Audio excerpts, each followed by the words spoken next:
नमस्कार दोस्तों, आध्यात्मिक ज्ञान गंगा में आपका स्वागत है। दोस्तों, समाज में कई प्रकार के लोग होते हैं। किसी को हरि को याद करने में आनंद आता है तो किसी को दूसरों का मजाक उड़ाना, चुगली करना और बुराई करना पसंद है।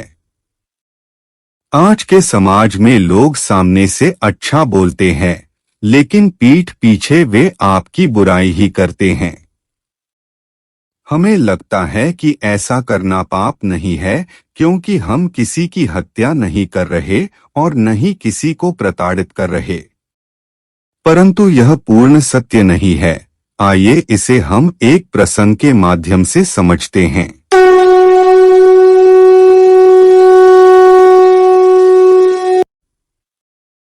किसी राज्य में एक राजा रहता था। एक दिन उसके मन में ब्राह्मणों को भोज कराने की इच्छा हुई। भोज महल के आंगन में कराना सुनिश्चित किया गया।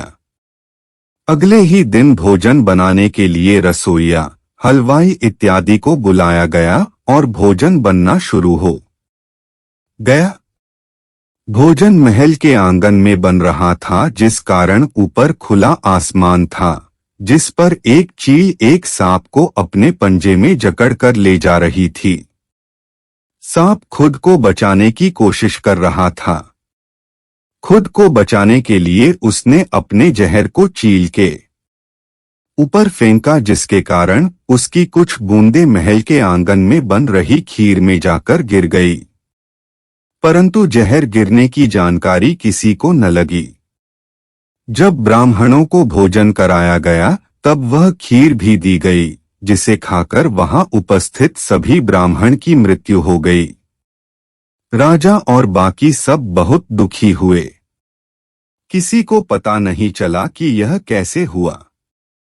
यमदूतों को जब यह बात पता चली तो वह यह नहीं समझ पा रहे थे कि ब्रह्म हत्या का पाप किसे दिया जाए। अतः वे यमराज के पास गए और सारी घटना बता दी। यमराज को भी ये समझ नहीं आ रहा था कि ब्रह्म हत्या का पाप किसको दिया जाए। तभी एक घटना घटित हुई। एक दिन एक ब्राह्मण उसी राजा से मिलने किसी काम से जा रहा था, परंतु उसे रास्ता नहीं पता था। अतः रास्ता पता करने के लिए उसने वहां से गुजर रही औरत से महल का रास्ता पूछा। उस औरत ने ब्राह्मण को रास्ता तो बता दिया, लेकिन राजा पर व्यंग करते हुए कहा कि वहां का राजा ब्राह्मण हत्यारा है। मेरी सलाह है कि तुम वहां कुछ खाना पीना नहीं, क्या पता वह उसमें जहर मिला दे। जब यमराज ने यह बात सुनी तभी उन्होंने ब्रह्म हत्या का पाप उस औरत के ऊपर डाल दिया।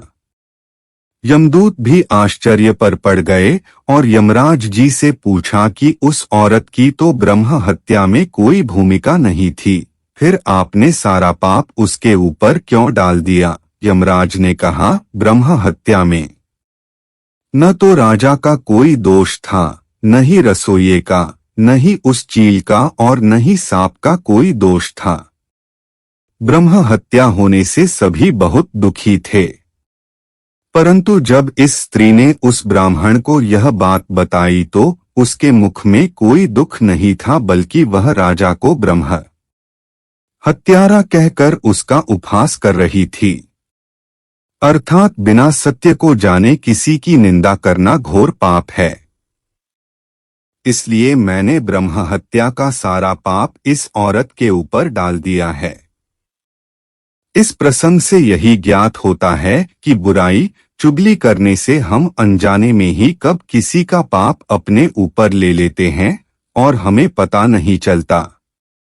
अतः हम ऐसे कार्यों से बचना चाहिए। वीडियो देखने के लिए धन्यवाद। वीडियो पसंद आया हो तो उसे लाइक, शेयर जरूर करें और चैनल को सब्सक्राइब करना न भूलें।